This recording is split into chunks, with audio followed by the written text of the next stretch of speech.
Good morning, Ryan. Morning, Mr. Hiller. How art thou? I'm excited for our podversation. So I know you invented that word, but I'm gonna coin it. I hope you know that you come up with these great words and phrases, and I just get to steal them. So, hello everybody. Welcome to a wonderful podversation with my good buddy Ryan, and we are just gonna have a casual conversation.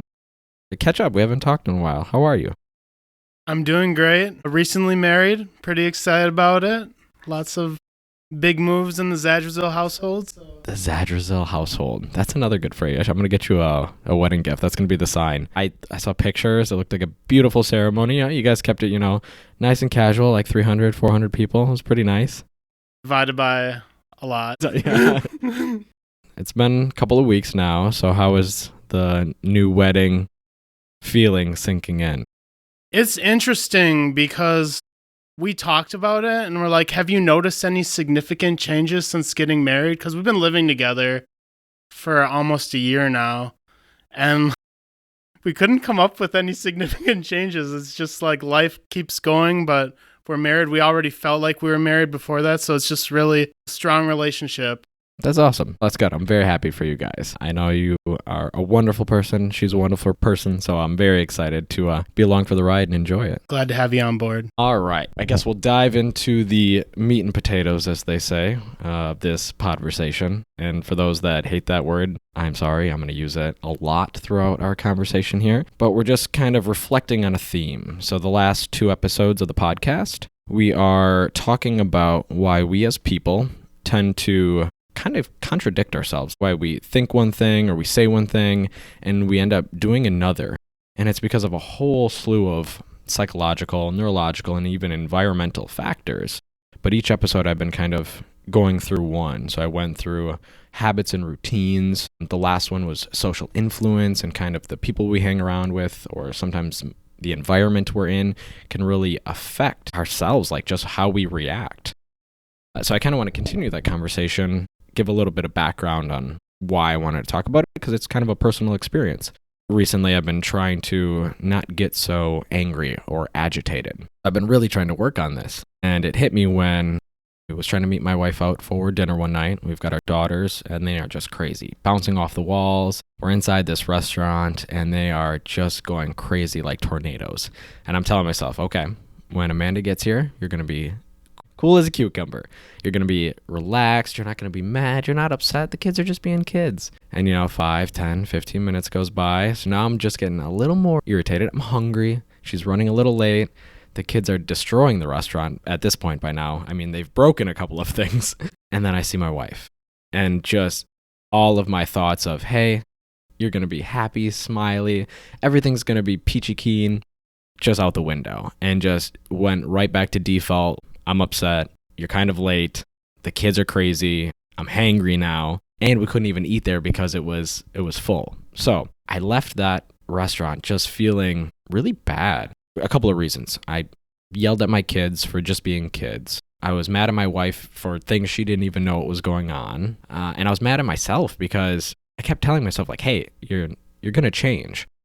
And it just kind of put me on this path of, why do we think something and we really want to change, and it's really hard? And that's when I came across these 7 influences for us. And one of those resources and willpower. And I think that's what we're going to talk about today, and how those things can be depleted throughout your day, make wanting change harder. What are your thoughts on that? That was a long ramble. We're put in situations in life and we want it to go one way, but our temper, or in your case, your hangriness, took you the other way, and it's just something we have to work through. I mean, it takes a lot of willpower, especially with kids, to stay patient. Absolutely. Kids deplete your patience.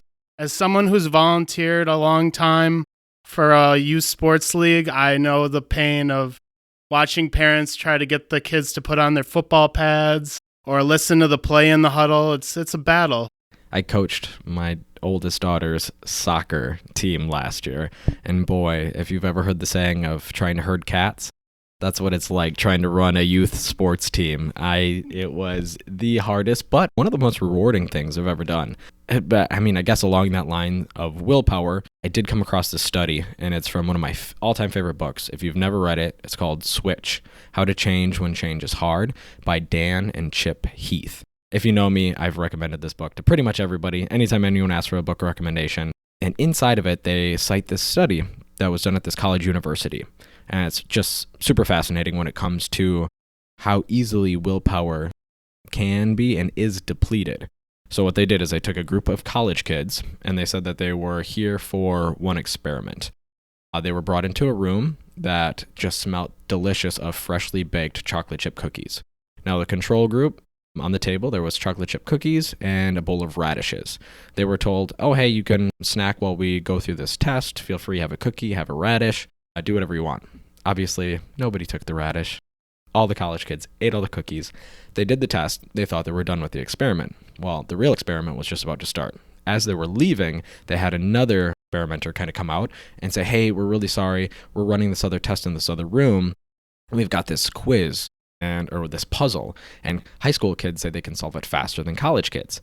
Well, now you've got these testosterone college kids all jacked up and like, oh, no way I can beat this high schooler. Well, what they don't know was the quiz was unsolvable. The puzzle was unsolvable. What they were actually testing was how long they would attempt to solve it.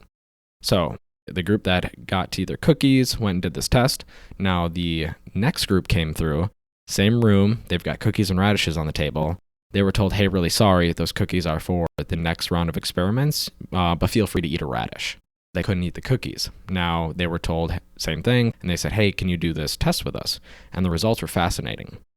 The group that was able to eat the cookies spent an average of 19 minutes trying to solve the unsolvable puzzle. You want to take a stab at how long the group that was only offered radishes? It's less, I'm guessing. It is less, by a staggering 137%. On average, they only tried for about 8 minutes. All right, so this was just to show how easily our willpower is affected and depleted. So it just is something as simple as resisting the temptation to eat a chocolate chip cookie stopped you from trying to go to solve a hard problem. So now put this into life perspective, okay? Put me back at the restaurant. I am trying to handle my kids. My kids are going around like crazy. All I want to do is just not seem angry when my wife walks through the door. All right, it's been 15 minutes. These girls have just completely depleted my willpower. I see my wife and I get angry. And it's this exact same thing. These kids, they wanted to try to solve this puzzle, but their willpower, it was all gone from something as simple as being told you can't eat a chocolate chip cookie.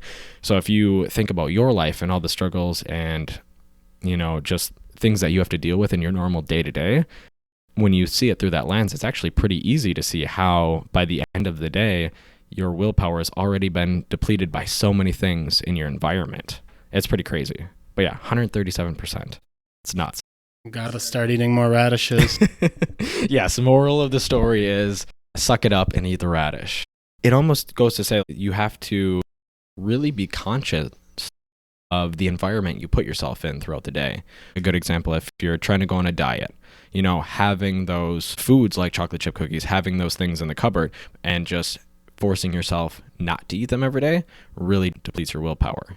It's knowing, hey, if you are constantly having to avoid something, it actually makes it 137 times harder to stay away from it. It's pretty crazy. I think a big part of it too is how you start your day. That can have a huge impact on the rest of your day. Something I do is I listen to a pump-up song when I get up. It's called Good Day by Forrest Frank. And he just talks about how it's a good day and no one's going to get in the way.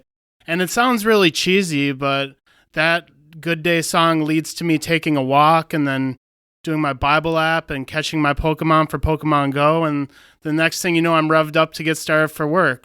It's a crazy phenomenon. That little action of listening to that song just gets me going, at least on the weekdays. Good Day by Forrest Frank. Okay, that's awesome. And that really fits in line with the theme of this show, which is what is your one thing? You're right. How can you set yourself up in the beginning of the day really help mitigate some of those choices or environmental stressors that could deplete your willpower, deplete your resources by the end of the day. I love the Pump Up song. You mentioned the Bible app. So as somebody who is not very religious, I wasn't raised in a religious family. I've gone through all the emotions when it comes to religion. But as of right now, I'm just more curious about it. So I don't have one per se myself. I'm not in the market for it, but I do like to know about how people use it in their daily lives. So it sounds like you go through this app, or talk about it. It's a verse a day, and then there's somebody does like a reflection on it, and then you do some guided prayers, and it's just a really good way to kind of connect with God, as well as get a positive affirmation, basically starting the day off on a positive note. So that's what I really like about it. Having those 10 or 15 minutes with God is a really great way to get myself in the headspace I need to be at to start the day. I really like that. You can connect that to, say, somebody that's not religious, meditation. I know that we're not trying to give people a bunch of things that they have to try out, but for somebody that might be into religion or on the fence about it, maybe that's something that they could try out, something like an app where they could go through some verses. It's nothing too crazy. You're not committing to, 3 hours on your Sunday to go to a congregation. I really like that. You don't have to eat 10 radishes before solving an unsolvable puzzle. I'm so hungry for a cookie right now. I do. I really enjoy that. I like the Pump Up song. It did remind me of, I listened to a Tim Ferriss podcast, and he was interviewing somebody, and I apologize, I don't remember his name, but he talked about his morning routine. He says, I do the same thing every morning. I wake up, I swing both feet over the other side of the bed, and I give myself 2 choices. It's going to be a really good day, or it's going to be a good day. And that's all I have to choose from. And I loved that. And for the past couple of weeks, I swing both feet out of the bed, and I tell myself, I actually changed if you've got an iPhone, when you use it as an alarm, you can change what it says. So instead of it just saying, 5:30 a.m. alarm, I actually say, is it going to be a great day, or is it going to be a good day? It's all about planting the seed. I mean, it grows throughout the day if you water and take care of it right. Mm-hmm. Boy, yep, you reap what you sow. Love it. All right, buddy. Well, it's been a really good podversation. Thanks for having me on. Is there anything else you want to talk about? What's your one thing? Anything that you're focusing on now to feel better, or just in general have a good day, good self-esteem? I think it goes back to your story, to be honest. I've been trying to be more patient, not just with other people, but with myself. Obviously trying to be more healthy and do healthy eating habits and exercise regularly. You're not going to lose 30 pounds overnight. So it's about staying consistent, being patient, and the results will come if I'm consistent. Consistency is the key. Just starting, just getting out and going, having that positive mindset, I think is really going to push you forward, and you'll see progress. I have no doubt about that. Gratitude is the attitude. Gratitude is the attitude. I love it. All right, I think we'll put a bow on this. I really appreciate everybody that's listening in. If you enjoy it, please like, subscribe, share. I want to keep doing this. I'm going to keep doing it. I also got to figure out what kind of little insert I'm going to put at the end of this, because if you've been a follower of the show, you realize I put little segments of my daughters in there, and just for fun. It's this little time capsule that they can go back to and listen to when they're older and, learn about what their papa thought about. And I get to be embarrassing and do little fun things, so it'll be fun. Maybe it can do something with Mario Kart.